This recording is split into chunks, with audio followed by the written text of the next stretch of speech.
As I told you on 9/11, I suddenly realized it was my task to make difficult books readable, which is what I've done on the back table. I sometimes describe myself as a man who reads big, thick, old books and writes modern, small books that anyone can understand. And actually, I rather enjoy it. I don't surf the web. People are disappointed when they run into me sometime and some other counter-jihadist, they go, "Have you seen my website?" No.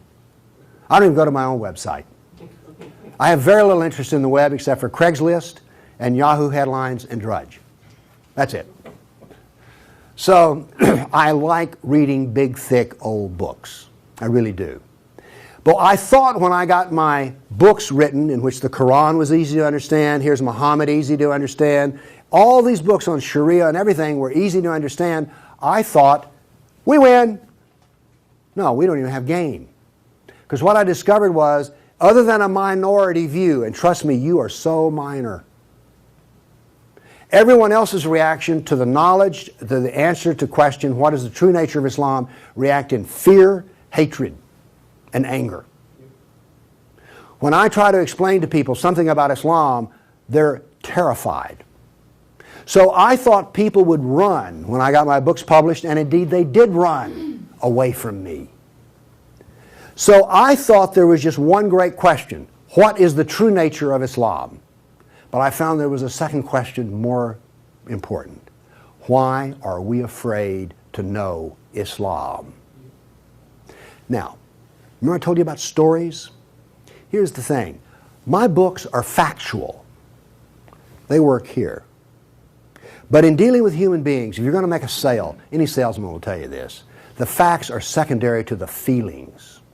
And where you get feelings is from stories, amongst other places. And I began to think about, why is everyone so afraid even though they don't know anything? Well, it turns out they do know little figments of stories about Islam that involve violence. And the knowledge that they were into the slave trade does not come as a shock, really. So, remember I told you that the house of Sufism was like a palace with a smell coming up from the basement? Everyone smelled that smell. They just don't want to talk about it. But it's somewhere deep in the back, almost primordial mind. So, the problem is we don't know the history of Islam. We don't know the answer to this question. This is the world of Islam. How did it happen? You can ask very intelligent people, and they will not be able to give you the answer to this question. How did North Africa go from being European and Christian to becoming Arab and Muslim? How did that happen? And is that an important question? How did the Middle East go from being Christian to Muslim? And is that an important question? I think it's an overwhelmingly important question. All right. Now, to understand how that Islamic world came about, we're going to have to go about and see how Islam entered our world. Now, to do that, Islam entered the world of the Byzantine Empire. We know that in the Sirah, Muhammad's life, his last days were spent killing Christians and subjugating them. After he died, that process continued. So, let's describe the world that Islam invaded. Now, we're told that the Roman Empire collapsed when the German barbarians invaded Rome. You all heard that story? Well, that's false. That is not true. It is wrong. What happened was, after the German barbarian tribes invaded Rome, they set up their own version of the Roman Empire. They retained classical culture. They spoke Roman. They hired Roman philosophers and Roman attorneys to teach their children and to run their schools. They came into the Roman Empire not to destroy the empire, but just to get the goods for themselves. The eastern part of the empire, so-called Byzantine Empire, is over here. Now, this is after the German invasion. The important point is this: there was still a classical empire. It's not collapsed. Then, after the fall of Rome, the Byzantines gradually exerted their political influence till now this was the new form of the Roman Empire. This is the Byzantine Empire, and it is about to be invaded. This is the classical world that Islam invaded. Notice that the classical world is still up and running. It's critical to remember that. It was now weak, but it was still up and running. We're going to see what caused its collapse. Here we see in 25 years, 3 stages of development of the spread of Islam. This is 25 years' work. How is it that the Arabs were able to do to the Byzantine Empire what the Persians could not do in Iran? Here's the answer to that question. It has to do with Iran, actually. The Greeks and the Persians had been having wars since forever. All right? The 300 at Thermopylae, that was about the Persians. All right? Alexander the Great, he defeated the Persians. The Persians kept hammering on the Romans and then the Byzantines, and 25 years before Islam invaded, there was one massive last series of battles that left Persia weak and the Byzantine Empire very weak. Then comes along the Black Plague. 1 person in 3 dies. So the Byzantine Empire, when Islam invaded, had been weakened by a long war with Persia and the loss of 1/3 of its population. The economy had collapsed by 2/3. You think the Obama economy is bad? Try 2/3. So we had an empire that was weak, invaded by people with a mission. Now what's important here is these 3 different shades of green represent the different caliphs. This empire is beginning to build here came from people who could be described as the apostles of Muhammad. Why is it important to know that? They knew Muhammad. They held his hand. One of them, Ali, married his daughter. Abu Bakr was his father-in-law. These people are not just brothers in the religious sense, they're brothers in the family sense. They knew Muhammad like I know my wife. And what did they do? Did they go out preaching the Quran? No, they didn't. They picked up their swords, got on their camels and horses, and went out whacking Christians and Persians. That is, this is the true nature of Islam. Here you see it. This is the fruit on the tree. Massive destruction. Now notice something else that's happened here. Egypt is the breadbasket of the Mediterranean. Syria, the heart of the intellectual world of the classical empire.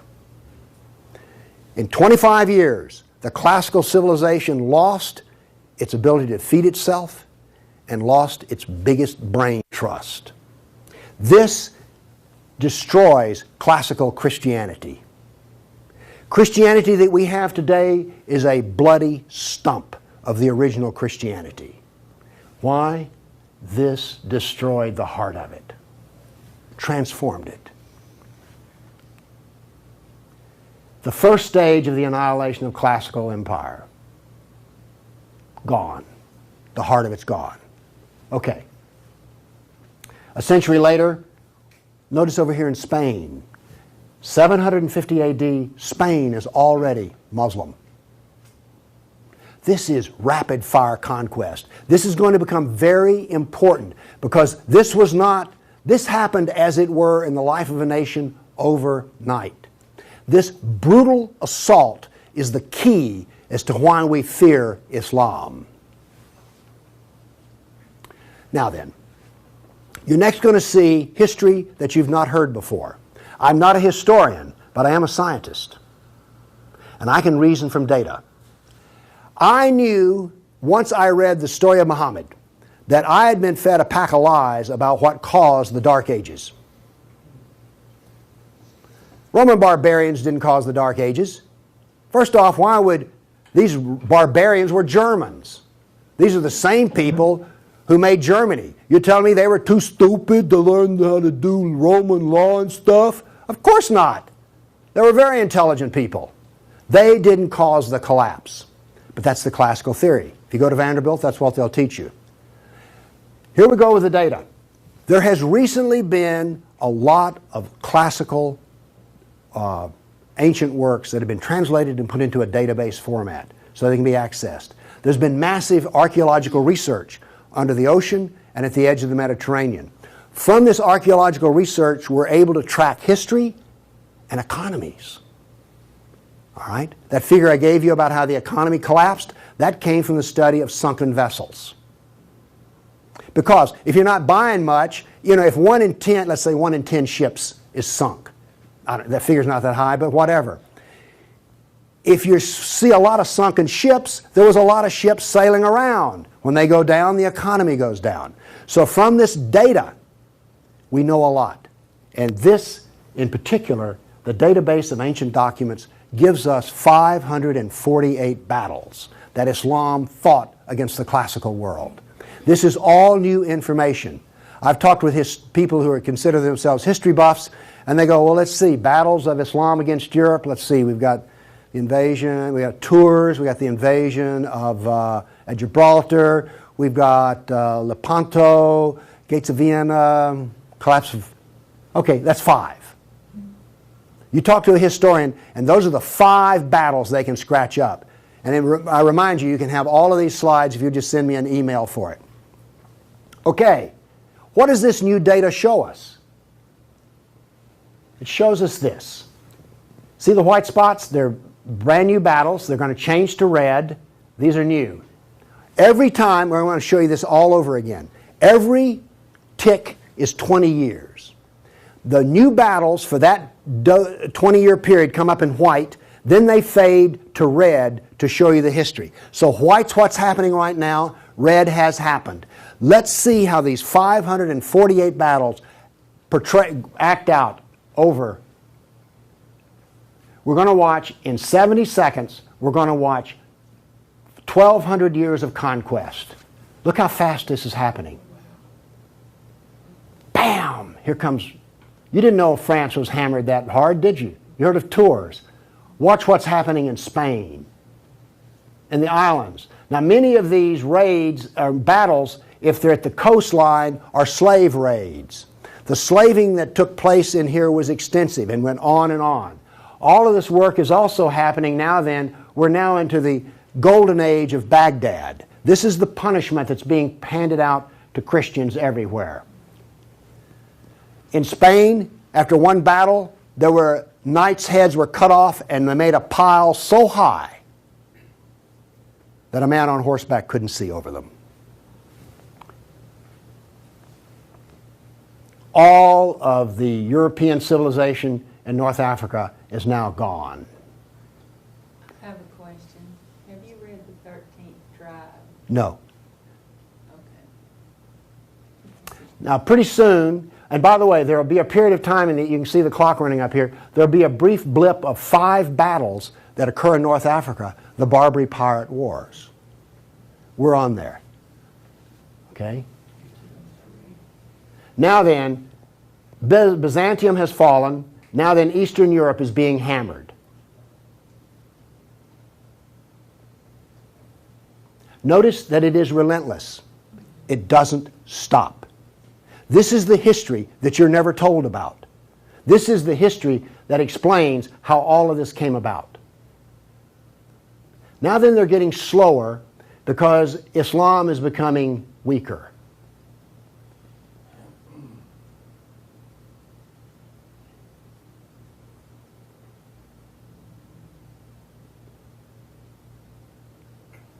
Why was it becoming weaker?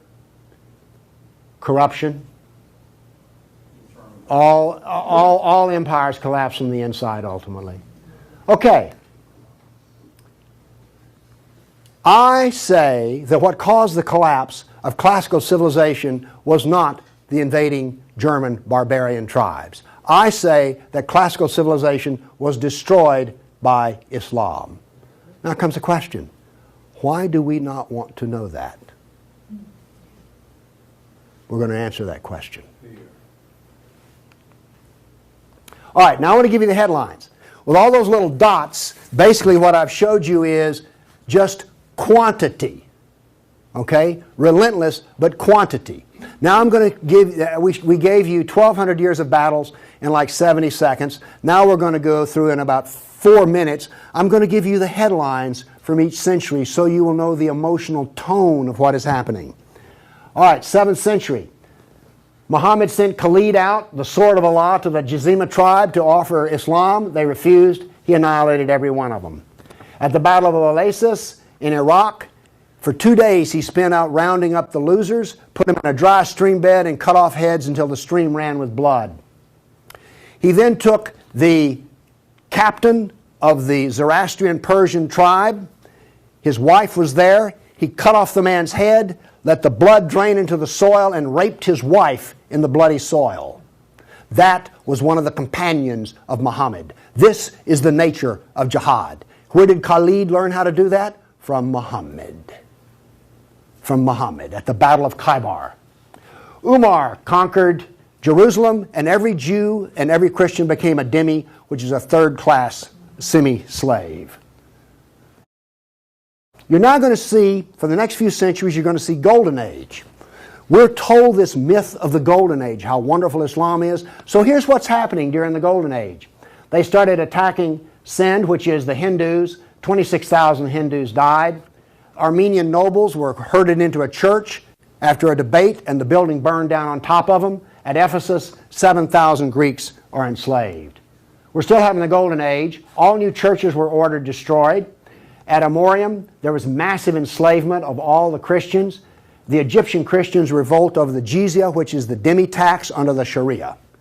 Churches are burned, vineyards destroyed. 10th century was still in the Golden Age. In Thessalonica, 22,000 Christians enslaved. Christians massacred in Seville. In Egypt and Syria, 30,000 churches destroyed. You have your religion, I have mine. Still in the Golden Age, 6,000 Jews in Morocco killed. Hundreds of Jews in Cordoba killed. 4,000 Jews in Granada killed. Georgia and Armenia invaded.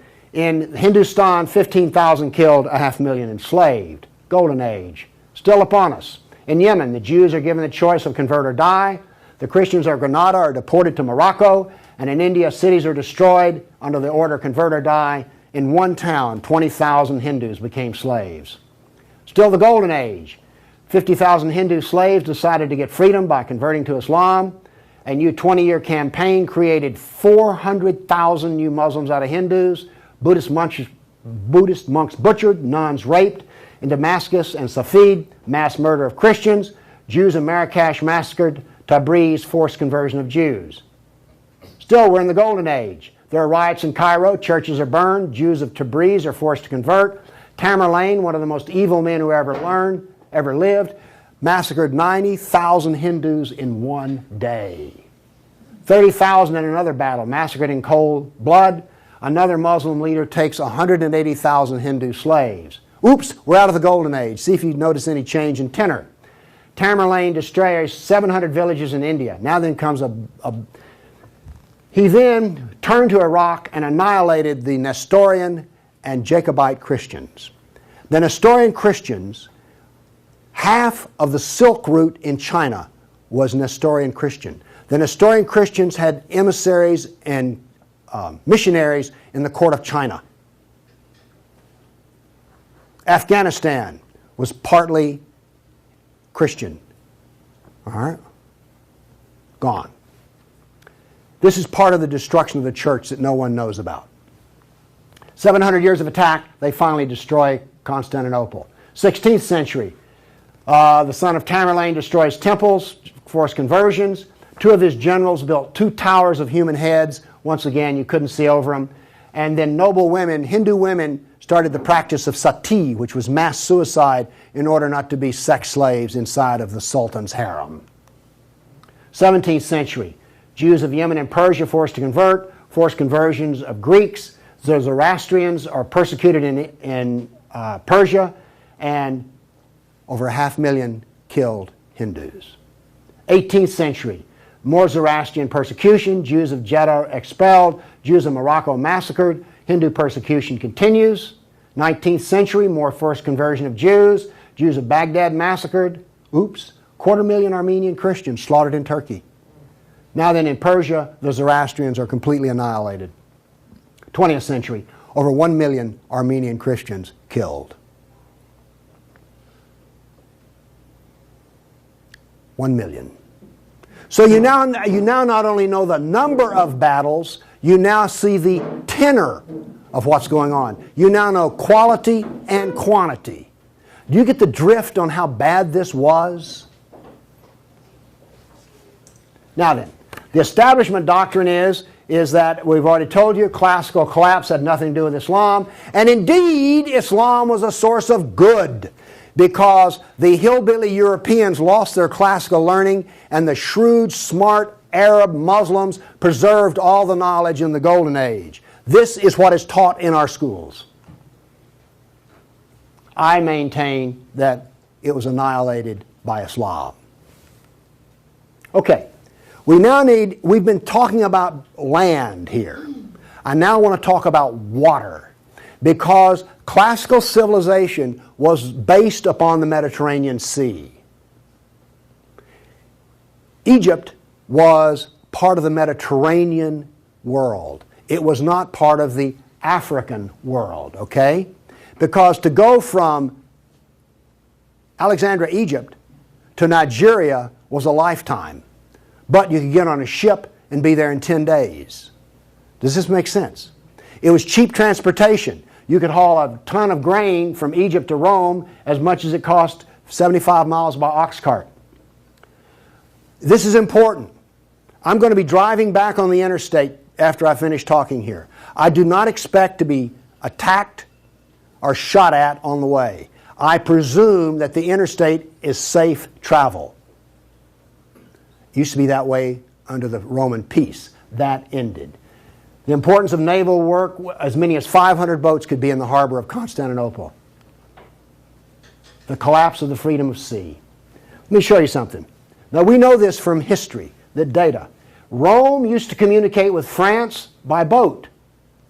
After Islam, they went overland through the Alps. Why did they do that? There was no longer freedom of the sea. Here's interesting. The Black Plague was a known problem in the Mediterranean. It used to take 4 months to get from here to Constantinople because there was sea trade back and forth. Well, that was eliminated. So now then, when there was an outbreak of the Black Plague, it went from harbor to harbor, all around here, and it took 4 years to get to here. Do you see the point I'm making? There was that little freedom of trade. As a merchant striking out to do business, you could wind up with your ship gone, your goods gone, and you're in chains, enslaved. By the way, this cuts down a lot on commerce. A brag. The Christians couldn't float a plank on the inland sea. What did this do? It isolated Europe and impoverished Europe. So, you know the business of the Barbary pirates?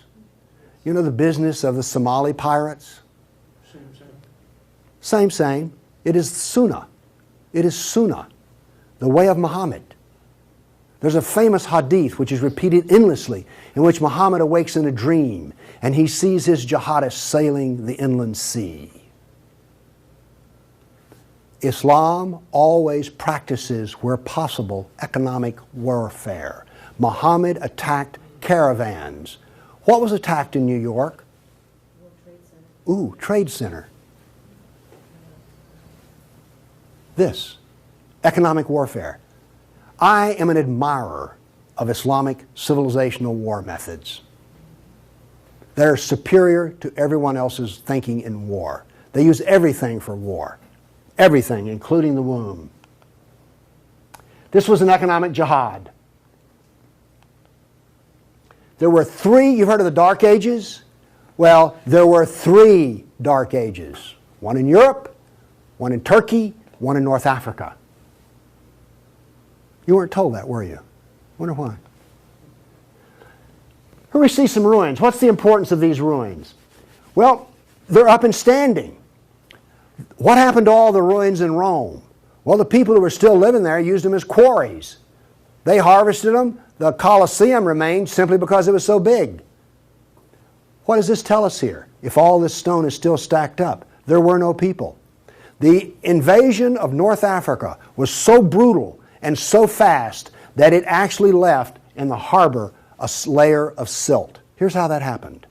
North Africa used to be farmland, irrigated farmland. The Romans, clever men that they were, put along the roads in North Africa olive trees for shade and for keeping the road fixed for free. Because what would happen is you would bid on buying a lease on a stretch of Roman road in North Africa. You maintain the olive trees and the road, and you got to keep the olives. So the Romans got money from selling the lease, and then they got the road fixed for free, and somebody has a business making money. Is this clever or what? That all ended because the invading Arabs were not farmers, they were herdsmen. The people there were Christian, and so therefore, when the average Arab family would own 50 goats. They put their goats out into the fields of Christians, and the Christians as dhimmis had no right to protest. Between death and the erosion of the crops, there was this produced a layer of silt in the harbors. So that's how brutal, hard, and fast came about this collapse of economy in North Africa. What was left for a European economy? Furs, lumber, swords, and slaves. We're now really getting to one of the points where we don't want to know this history. Anybody here all real proud about how some of your ancestors were taken off a coast in Italy and then put into a harem in North Africa? And now you have children from that who are distant relations. You see, you may have distant relations in the Arab world you don't know about because 1 million Christians were sold into slavery. And by the way, the Venetians helped to do that. And another embarrassing piece of news is this. The Jews were very big in the trans-Mediterranean slave trade. Nobody comes out of this looking good. No one looks good. Are you also beginning to see, like, I don't think I want to know any more about this history at all? Okay? Are you catching on here? All right. Now, the other thing we're told that's so bad about Christianity and so pitiful about those poor Muslims are the Crusades.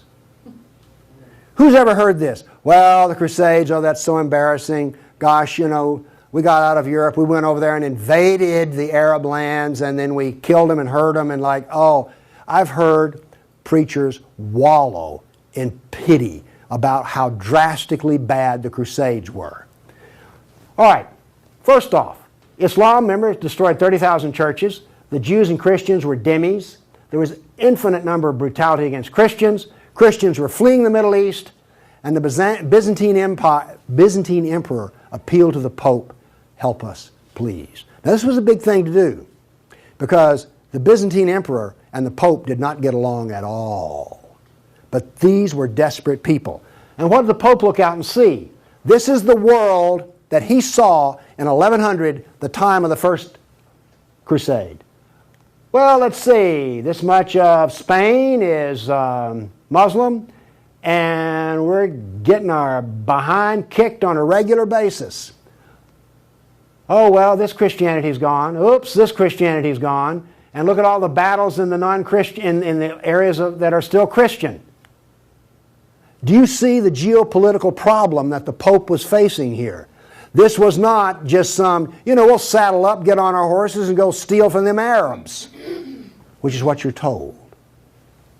This is the political picture. But now then, let's do this. Let's look at a battle map for the Crusades. Let's be fair. I showed you the jihad map. Now here comes the Crusade battle map.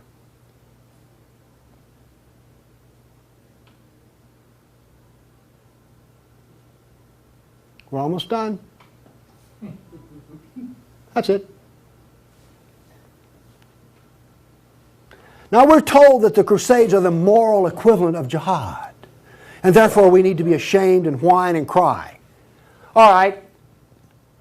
The Crusades were defensive, lasted 300 years, and the last one was over 800 years ago.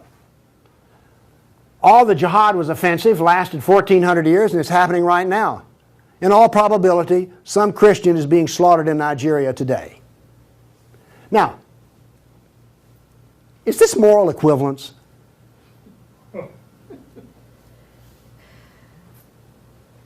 Why won't they teach this in a church school? So the ministers will stop, oh, the Crusades were just so terrible. No, the Crusades were one of the few times the church put steel in its spine. And then we apologize for it. Now then, let's go to the great benefits of Islam.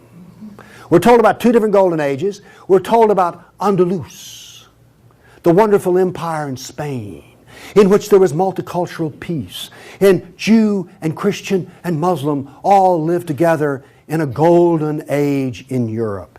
You ever heard that? Well, here we go. This is the battle map of the golden age in Andalus.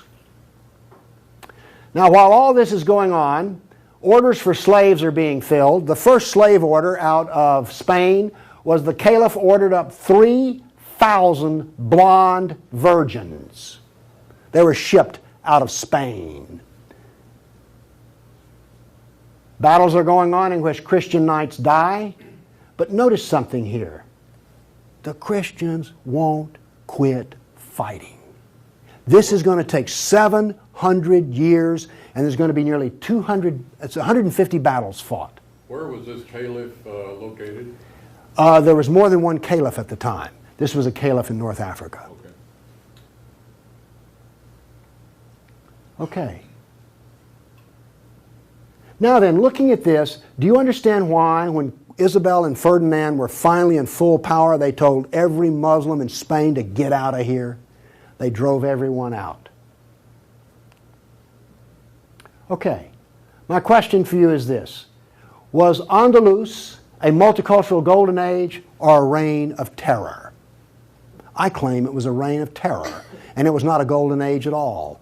And yes, there were a few people who had it good. The elites had it good. There were some rich Jews and rich Christians that had it good. Also, otherwise, there was constant war, slavery, and Christians had to wear robes so you could tell a Christian from a block away. And a Christian couldn't carry a sword, and they paid special taxes. And then we come to the question, why are we told this story? Now we have the Baghdad Golden Age. Here we go. This is all the battles that are fought during the period of the Golden Age in Baghdad. Now, not only are they as busy as they can be killing Christians, but they're also busy establishing the Sharia doctrine. They're also busy establishing the Hadith doctrine. And they're also busy in doing things like slave trading. You know all those exotic photo pictures you've seen of the harem? They're sort of pre-Playboy sexy, beautiful women in gauzy outfits. All of those women were Christians. Less romantic sounding, isn't it? The other thing that's happening in Baghdad is this. A new philosophy is being generated in which there is no cause and no effect. This turns out to paralyze the mind. Okay, those were all the battles that were fought during the mythical Golden Age. Okay, during the Golden Age, Christians and Jews were dhimmis, Christians were sex slaves. Here's one that gets me.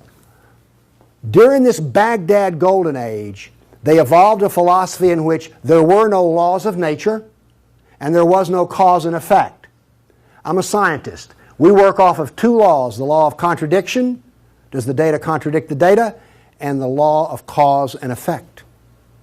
I've just explained to you why, out of their Golden Age, why you don't find Muslims getting Nobel Prizes in science.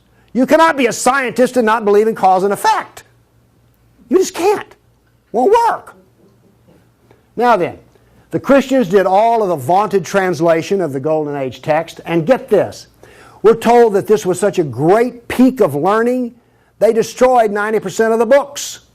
And we're told that the remaining 10% they preserved is like, oh, this was the Golden Age. Oh, we live in eternal gratitude to the Muslims. If they had come along, we'd have had 100% of them.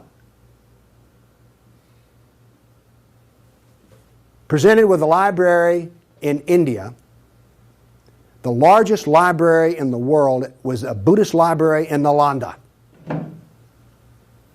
They came to him and reported the existence after they had conquered, and they said, what shall we do with the library? The order from the general was this: if it contains any information that is in the Quran, we already have it, burn it. And if it contains any information that is not in the Quran, it is false, burn it. The same was done with most all of the libraries. And why are we told this was some wonderful golden age that preserved knowledge for us? Ottoman Empire, 1683.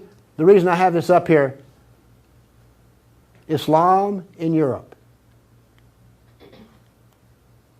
That's the world today. I've now explained to you how this world came about. It came about through relentless, brutal persecution of everyone who was not a Muslim.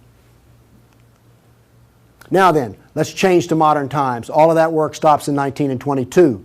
This works off a database of 19,000 jihad attacks since 9/11.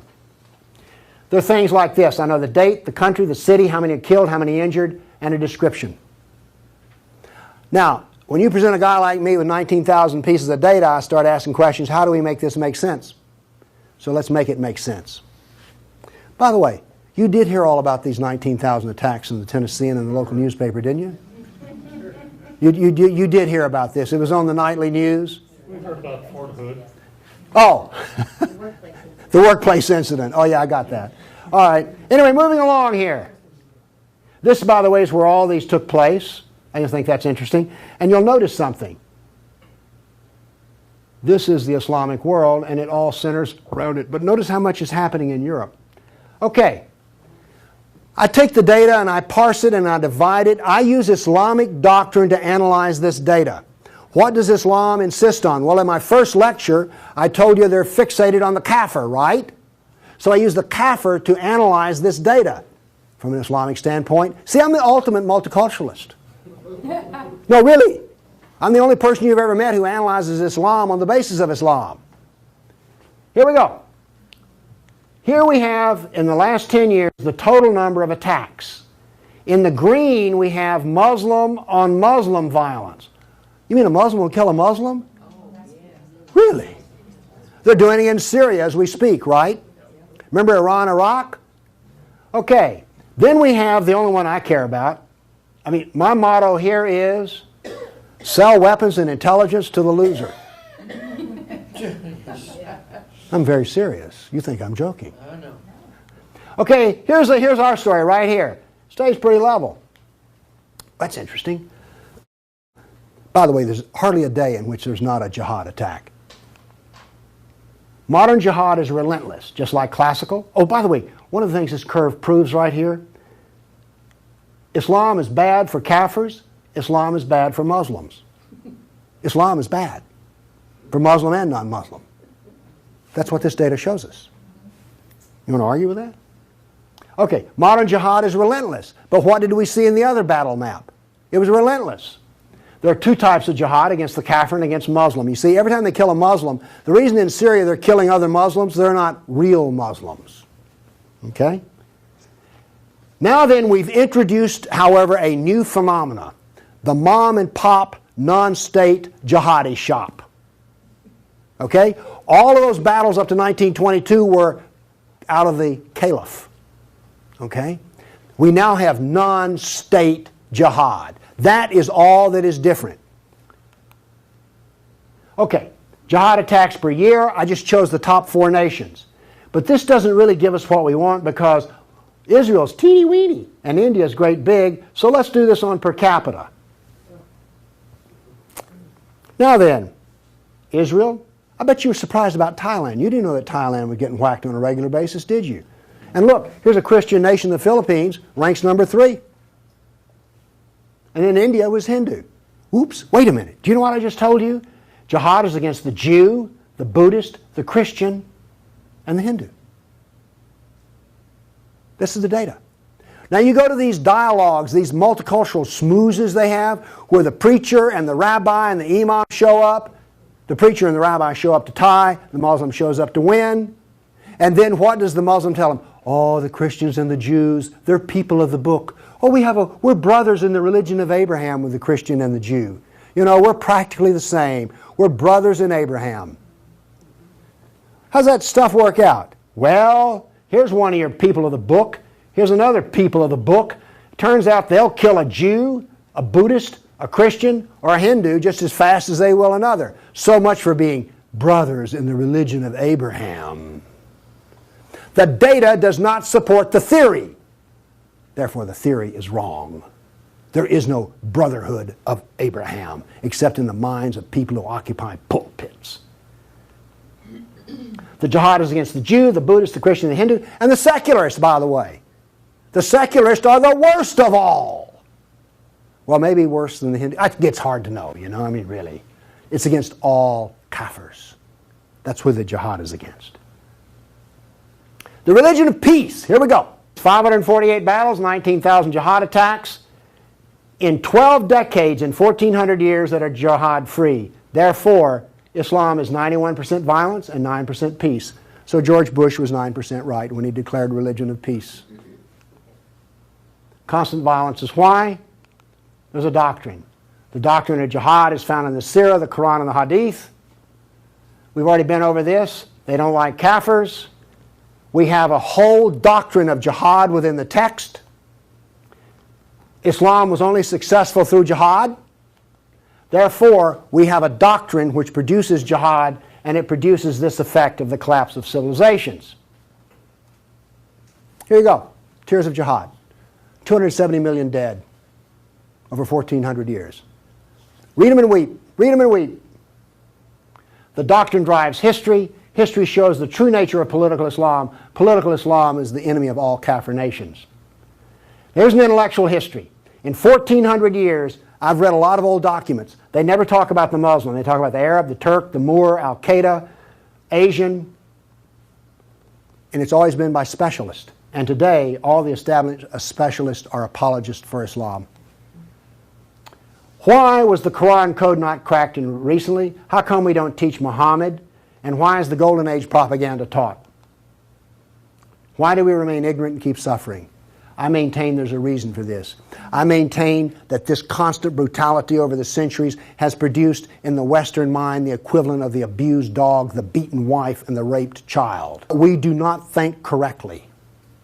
Everybody's seen the beaten dog that when you approach it? That is the Western mind. We deny the attacks. How much jihad is ever reported? The churches will not even admit that a Christian suffers anywhere. Fear. Muhammad used fear. Any public critic of Islam has a certain fear element there. Guilt. Oh, we haven't treated Islam right. If we treated him better, everything would be good. We don't teach the history. We humiliated. Who here is going to go home and brag about how your ancestors were slaves, how your history was annihilated, and that all we teach is the lie of the Golden Age? Have you not noticed since 9/11 how bitter and angry politics has gotten?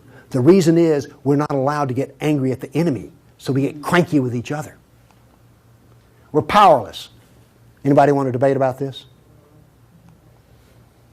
The abuser. Muslims will not admit they sold a single slave or ever killed a person. They're arrogant and self-confident. Islam is perfect. Word Islam means submit. They expect submission out of us, and they get it. Islam is the victim. After 9/11, I heard this. The real victims of 9/11 were the Muslims. You've heard that anywhere? After 1,400 years of jihad, brutality, enslavement, theft, deception, rape, annihilation, and insults, the Kafir mind has become identical to that of an abused victim.